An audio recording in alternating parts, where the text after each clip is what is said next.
Boxing News Online, here live with Paulie Malignaggi in camp in Brooklyn as he prepares for his fight against Danny Garcia, the 1st of August here at the Barclays Center. Paulie, bring us up to speed. How has camp been going? It's good, we're working really hard. I really want to win this fight badly, for a lot of reasons.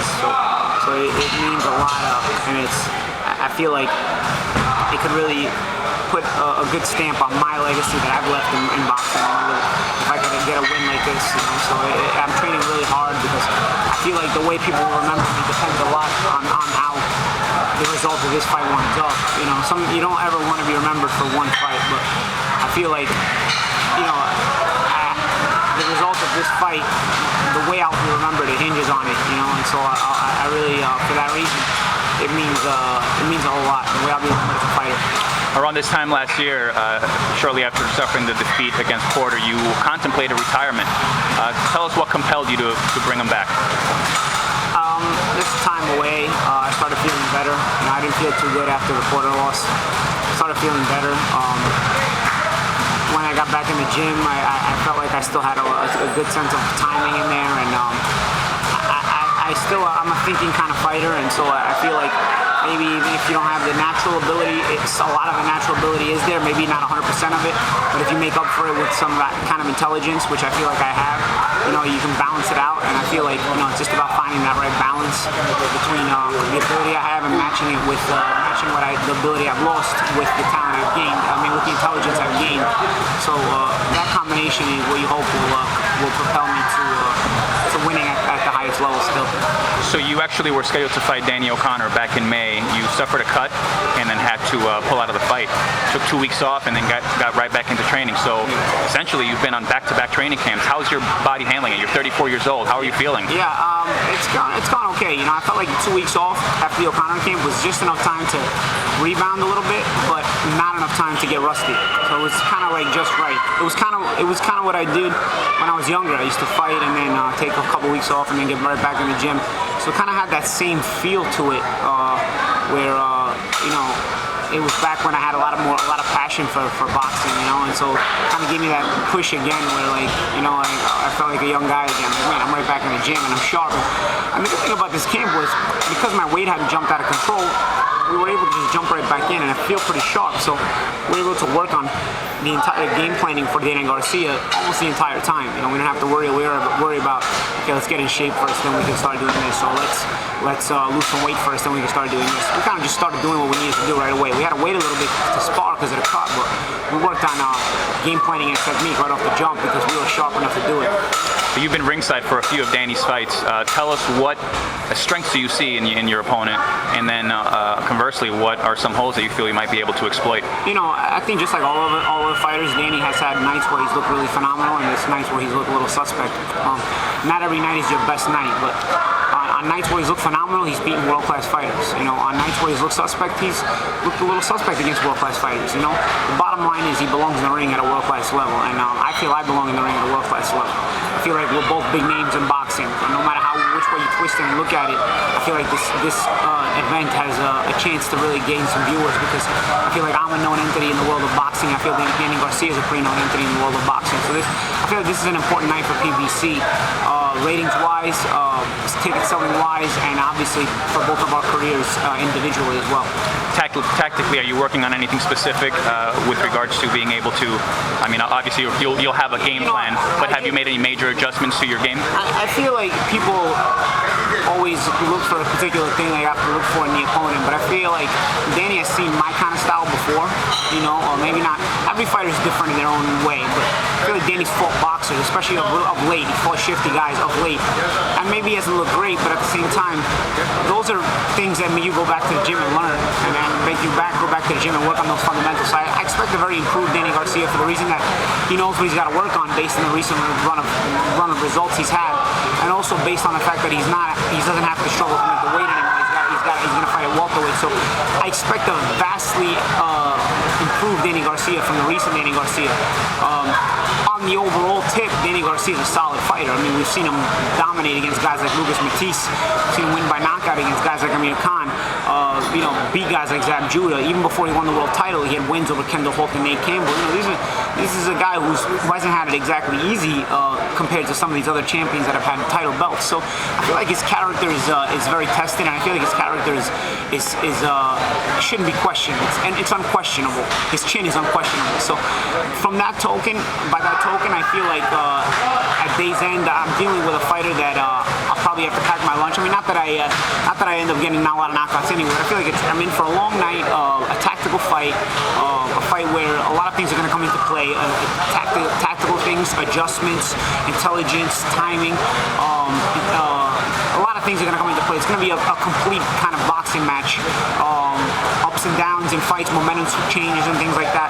I feel like there's nothing that I really shouldn't expect in this fight, but at the end of the day, I'm ready for anything. I've trained really hard. I don't know that I've wanted to fight this bad in a long time, you know, and so I've trained really hard, and I don't want to fail. I really can't fail. And it's a fight that I'll be ready for no matter what Danny brings to the table. So you recently added Memo Heredia to your team as strength and conditioning coach. Can you tell us what his role has been in camp specifically? Memo's only been here to New York once the whole camp. He was here last weekend. Overall, though, he's really the main reason I hired him is because of late, getting down to the weight was a little bit more complicated. You know, it was like you get older, you struggle to make the weight and you don't get it back the same way. So I wanted a guy who could help me with certain kinds of workouts. He saw one of the drills I was doing in the gym at the end of my workout. That was a Memo drill on the bag, basically just speed, getting my heart rate up, getting the sweat going. Little things like that, where he's added little things into my workouts that I've copied down. He sends me text messages. He tells me what vitamins to take and what not to take and what not. And at day's end, I understand it could be a little bit controversial because people, there's been a past with Memo. That's the reason I started doing random drug testing too, And I've been random drug testing since before I hired Memo. I mean, people talk about the controversy about hiring Memo. I started random drug testing for the O'Connor camp probably early May. I didn't hire Memo till mid-May. And then I started random drug testing. I jumped right into a new camp and was random drug testing again. So I haven't even not random drug tested since I've had Memo. So, even if there was that question, which there isn't, because honestly, at the day's end, no athlete that doesn't want to cheat is going to cheat. Athletes that end up cheating, they don't cheat by accident. Like, to me, athletes that end up cheating, it's because they want to cheat. And I'm not that kind of guy, And obviously, you don't have to take my word for it. I'm doing the random drug testing just to kind of show it and prove it. But at day's end, I feel like Memo is an intelligent guy. You don't need Memo to cheat. Memo can help you in a lot of ways. He's an intelligent guy who's worked with a lot of athletes in the past. He knows how to help you in clean ways as well. And to me, that was what I was looking for. I was looking for a way to kind of make the weight and remain in shape and not lose anything while dropping my weight, but at the same time improving my conditioning without sacrificing my legs, improving my ability to make weight easier without having to starve and then not get back the energy I lost making weight. It's a catch-22. No matter what you do with days end, people talk about these guys that have fought in lower weights and they don't have to struggle to make weight. That's why they were knocking guys out. And we'll name Manny Pacquiao. That's not gonna happen, bro. You go up in weight, you're fighting guys much naturally bigger. I don't care if that's your natural weight, you're walking around weight. Nobody can fight it there and walking around weight and then fight guys that walk around 20 pounds bigger and then be stronger than them. If that's what's funnier. What's funny to me is people get suspicious of me hiring Memo, but at the end of the day, I'm fighting at the same weight I've always been fighting. This is my third weight class I've fought in since I'm 20 years old. You know what I mean? Like, I'm not fighting at my weight that I walk around at. I walk around at about, when I'm in shape, about 165, 63. When I'm out of shape, about 170, 172. I could never fight anywhere near those weights. So anybody who talks about their advantages, not getting their weight down, they go fight where they walk around at. It's not an advantage. You're fighting guys that are way too big and way too strong. So if you start having success there, it starts to get a little tricky and it starts to get a little weird. And to me, that's more suspicious than me hiring Memo Heredia and doing the random drug testing. So, I'm just doing my part and I'm trying to be the best I can. I got too much respect for the sport of boxing, and I got too much respect for boxers. Maybe not every fighter in this sport has the respect I have. I may have a big mouth, but at the end of the day, I want to do this clean because I want to be able to look at myself in the mirror and know how good I was or where I fell short and where I didn't fall short. I don't want to make up for falling short by having to cheat because to me that's not really advancing myself. That means I'm still falling short. So I want to be able to say when I'm done and I'm retired, you know what? I was good in this aspect, but maybe I wasn't so good in that aspect. I don't want to be a lot of of myself. I want to be able to know, where I was good and where I fell short. And I want to be able to look in the mirror and know that what I accomplished was for real me. You know what I mean? And so for that reason, I'm trying to. I hired Memo for the intelligent reasons, but not to cheat. Not to cheat.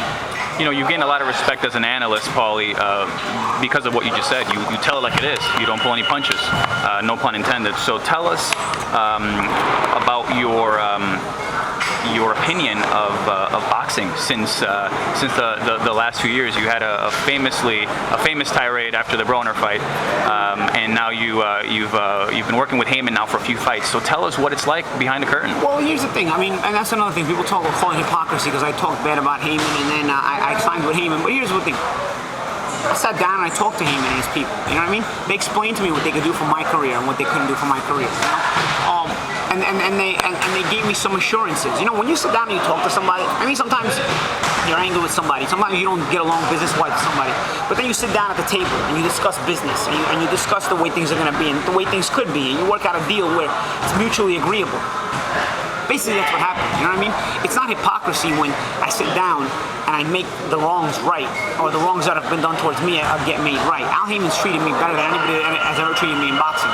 Maybe because he has more power than anybody I've ever been with. Not everybody. That's not to say that everybody I've ever been with in boxing was dishonest, because that wouldn't be true. So a lot of people that were around my career were also very honest, and a lot of people were dishonest. But Heyman is the most powerful person I've been with in boxing. Yet he's honest, and that's unheard of in this business. It's unheard of. Anybody with that kind of power always takes advantage of fighters. So he's been a breath of fresh air, not just for me, but for anybody he's signed. You find me anyone else with a stable full of fighters that are happy with the guy they're signed to. Nobody can do that. Top Rank does not have a 100% success rate as far as all their fighters being happy. Golden Boy does not have that. No promoter in the world has that. You know what I mean? Some promoters there are promoters that are treating fighters better. I see the new age promoters really are. A lot of fighters are being happy with them. I see promoters like Eddie Hearn, all fighters are happy with them. I see Rock Nation. All the fighters so far I've signed with Rock Nation have been really happy. With the old regime of promoters, and not to say that Golden Boy was bad, because I was happy with the way they treated me. For the most part, it was things I didn't agree with, but for the most part, it was a solid relationship. But you will not find the old regime with 100% success rate with everybody being happy. You know what I mean? So I feel like Heyman has not only treated his fighters better, he's forced everyone else to treat their fighters better.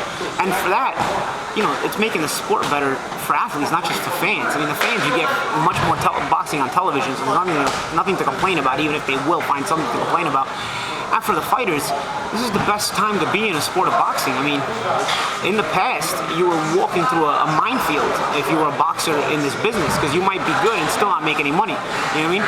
Now, with the entrance of Heyman and him treating fighters so well and forcing other promoters, other managers and promoters in the business to treat their fighters better, it makes for all around more positive end result for the fighters, because they get treated better, and for the fans, because they get much more television, much more boxing on television, and much more boxing available to them. I don't think there's a lot to complain about. I think the sport of boxing is in a better place now than it's been in a long time, especially in this country. And I feel like it's going to continue to grow. I feel like it's going to continue to make strides and become more successful. And I feel like everyone else eventually, if they can join up and join this positive movement, I feel like it's only for the better of the sport. If everybody stops being greedy and just looks at the sport as a whole, I feel like everybody can really have a part in this. You're a kid from Bensonhurst. You're fighting down the street, pretty much, at the Barclays Center. How does that feel? It feels cool. Be staying relevant after 10 years and 15 years, and still cool. being fighting in your backyard. I know. I look back and it's crazy. I turned pro on July 7th, 2001.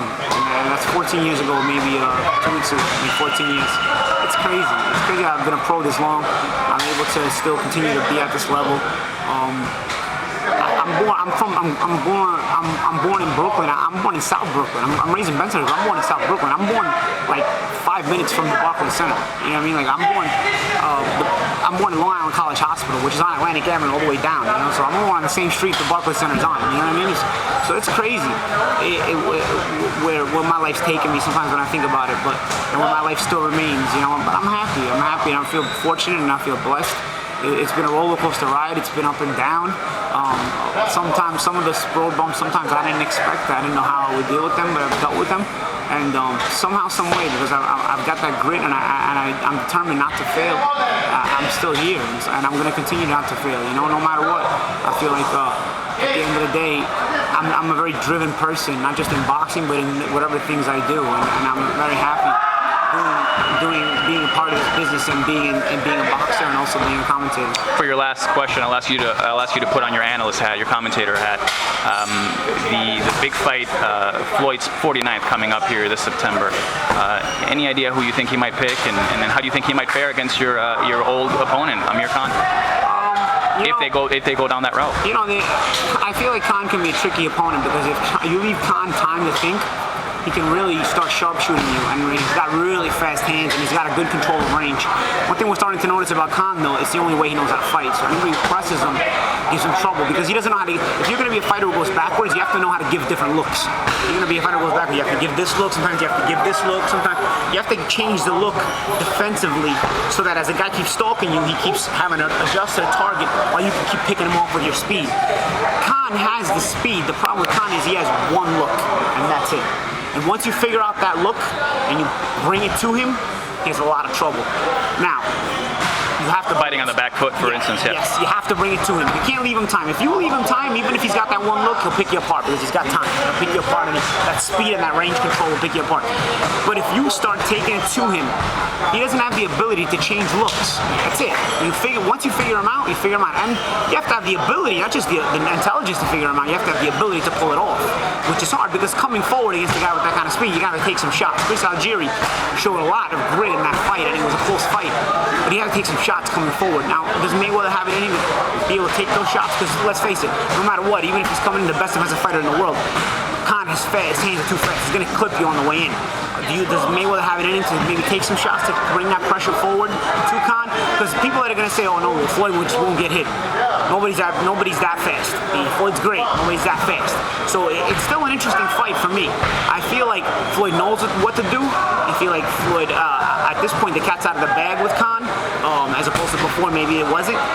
But does Floyd have the physical ability at 38 years old? Maybe if he was younger, I'd say definitely. Does he have the physical ability at 38 years old to walk through that little bit of fire? Because to come forward on Khan, you have to walk through a little bit of fire, you know, to kind of get to him. And then once you get to him, you can make him fold. But you got to get to him.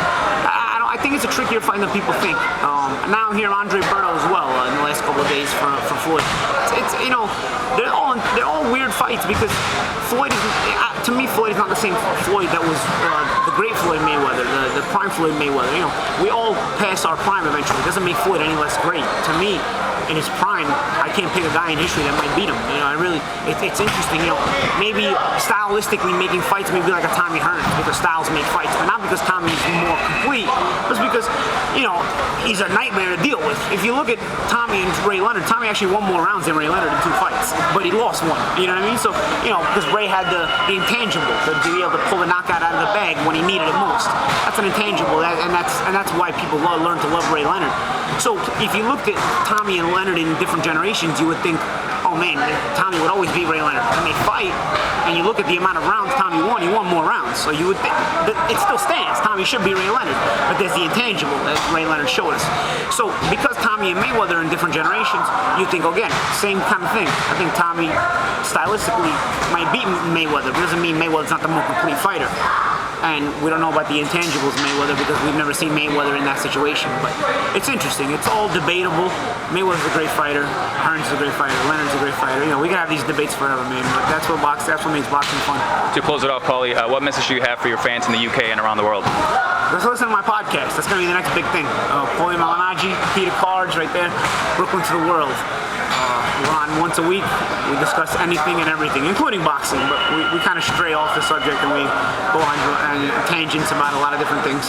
But check me out all this first. I hope the UK television manages to get some rights to the fight because I want to be able to have my UK fans support me. They are the awesomest fans, and I really hope that before I retire, I can fight one more fight in the UK, not against the Brit. I want to be able to fight in the UK and feel like I'm the home fighter. I really get a lot of support from the UK, but I just don't want to fight one of their guys, you know, because then I would be like I'm the foreign. I want to just fight a neutral opponent in the UK and just feel the love from the UK fans that I always feel, but I want to feel it while I'm in the ring. It's amazing. Every time I go to the UK, the roar the crowd gives support to their fighters, and I want to go back and feel that just once against a non-Brit and see what kind of support I get, you know, because from outside the ring I get a ton of support. From on my social media I get a ton of support. So if I have just one wish before I retire, I would like to get one fight in the UK, or one more fight in the UK. Thank you, Paulie. Thanks.